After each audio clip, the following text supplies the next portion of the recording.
Mum and Dad. We're having a smashing time here in Southport. There's lots to do, and so far we've had plenty of sunshine. We had a good journey and we arrived during the early afternoon.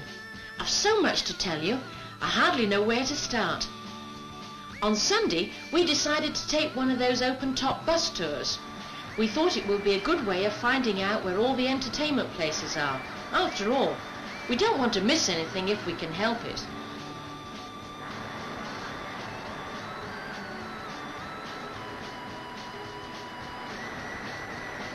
One of the first places we spotted was Happyland, a special amusement park for children. Everyone seemed to be having such a great time. The twins would be absolutely knocked out with this place. There's merry-go-rounds and little Big Dippers, if you see what I mean. The rides and games are just like those for adults, but at Happyland they're all in miniature. There's slides and swings and roundabouts, a cafe and shops, and the kids can have trips on the little boating lake. Next, we drove along the marine drive by the beach. You can forget that old joke about the tide not coming in at Southport, 'cause it does. We saw it.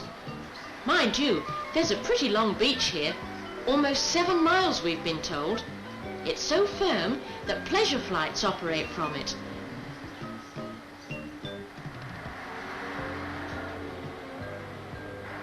Soon we were passing the Botanic Gardens at Churchtown, and as we couldn't see very much from the road, we went back to have a proper look.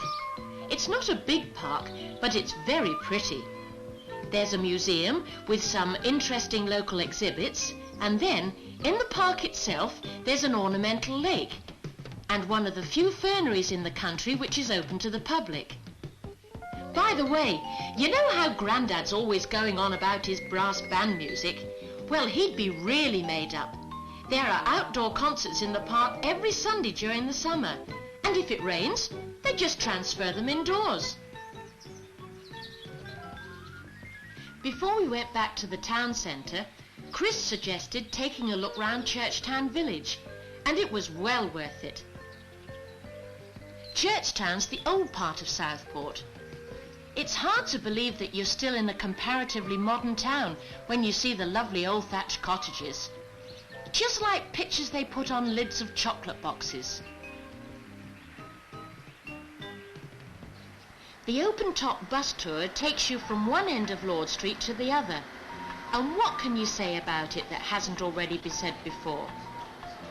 It's almost a mile long, and the whole of one side is taken up with shops, stores, restaurants and cafes. On the other side are lots of gardens and fountains, and just in front of the town hall and the arts centre there's a sort of water garden and an open-air cafe, almost like the pavement cafes they have on the continent. Rotten Row. It's an odd name to give a road as attractive as this, but then I suppose it's named after the one in London. But even the London one can't be any more colourful than this. There's a wide border running the whole half-mile length, and it's just a mass of flowers. I'll bet Southport's promenade looks almost as nice in winter as it does in summer. It's very wide, and like Lord Street, it has lots of gardens on one side and buildings on the other. By the way, I don't think I've mentioned our hotel yet. If you remember, we picked it out of the guidebook, and it's a smashing place. Just now, though, I'm still living up to my lazy image. I never walk if I can ride. Anyway, I've read all those advertisements about it being quicker by train. So, when we wanted to get from Happyland up to the Esplanade, we had a ride on the miniature railway that runs right along the side of the marine lake. Then it was off to the model village at the southern end of the promenade, where we saw an even smaller railway. The village is another of those attractions that are geared to suit children or grown-ups. It's so well planned. The paths wind about so that you don't know what you're going to see when you get around the next corner. The models of towns and village life are all built on the premises, and the details are quite fantastic.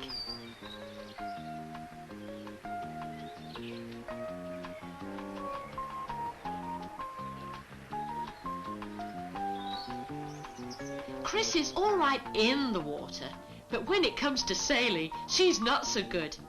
I did manage to get her into a motorboat on the marine lake though, and what's more, she actually enjoyed it. Up till then, the nearest she'd got to a boat was watching the yacht races that are held here, and that was from a distance.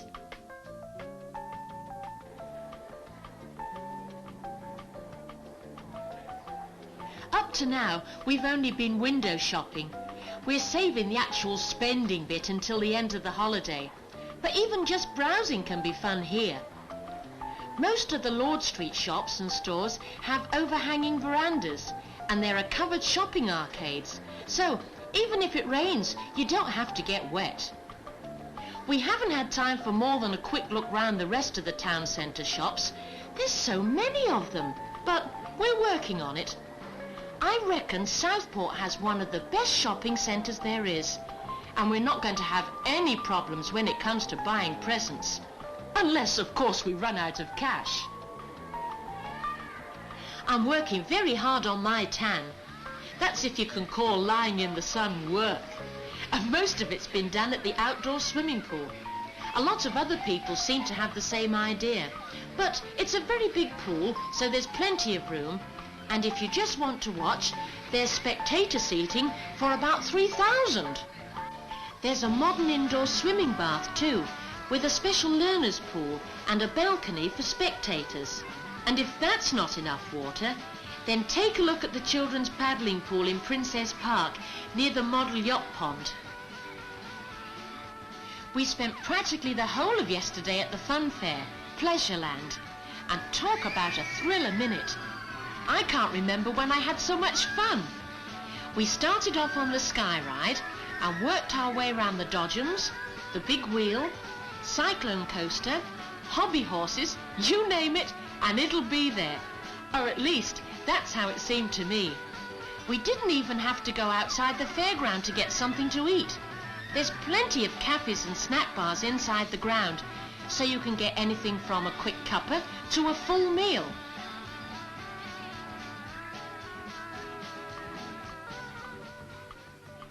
The nice thing about this zoo is that because it's small and sort of intimate, the owner or one of his staff will usually be around to talk to you and tell you about the animals. And after we'd had a wander around looking at the lions and snakes and leopards and all the other animals there, it was time for the chimps' tea party. There was this lovely little chimpanzee called Judy, and I was allowed to feed her.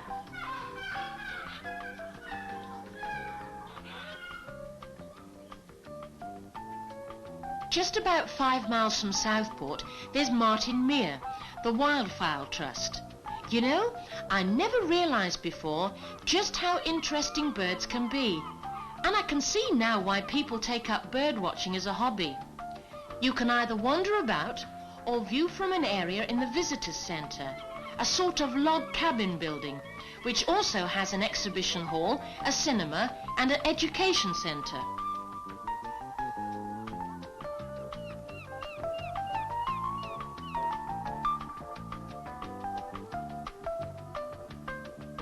We'd been wondering what all the sporty-looking people were doing here this week. Then we found out. There's a golf tournament on. It's at Hillside Golf Club, which is just one of the 6 in Southport. And it seems that golf is just one of the major sports associated with the town. I suppose that's only natural when one of the other clubs is the Royal Birkdale. It's not all competitions though. Visitors can use the courses as well. But after watching the professionals, I think I'm going to stick to the crazy golf. However many times the Open Golf Championship comes to Southport, I just know I'll never make it as a competitor.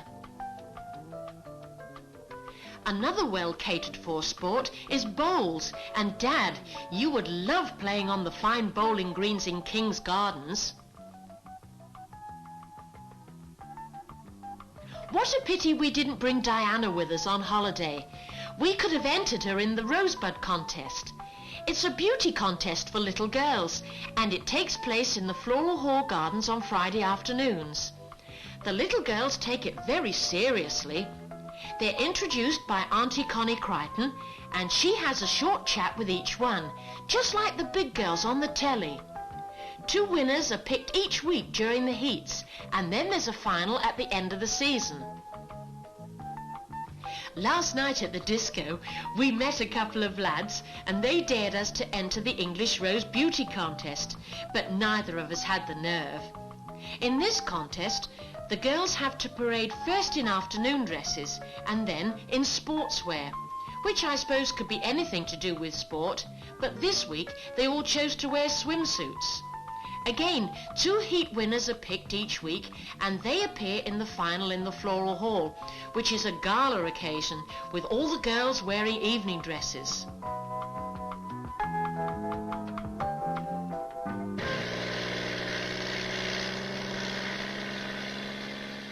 We got the chance of a flight in a helicopter the other day.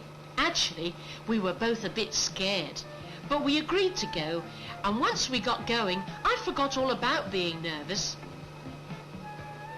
It's a funny sensation looking down on all the places we'd been to.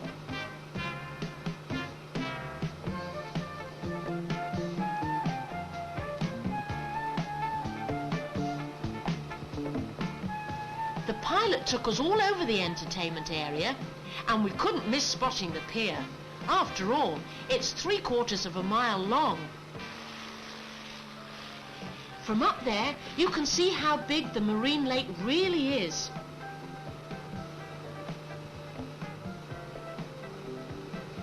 It looked like a huge sheet of glass, and the beach seemed to stretch forever.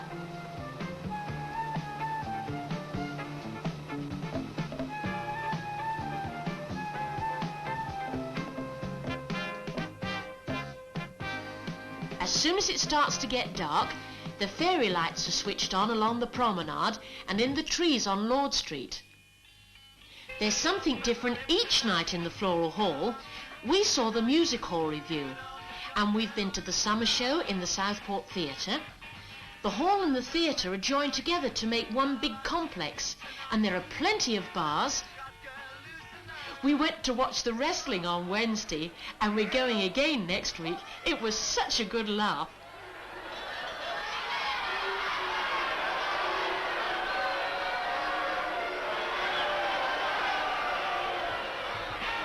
One of the rooms at the complex is called the Midnight Lounge. There's a bar and things like discos, country and western groups, and competition nights are put on during the week. Well, it looks as though I'm going to have to save the rest of the news till I get home. I'm running out of space. Besides, we've got to go and get changed. There's a good show at the Arts Centre, and we're going there tonight. Take care. Love, Carol.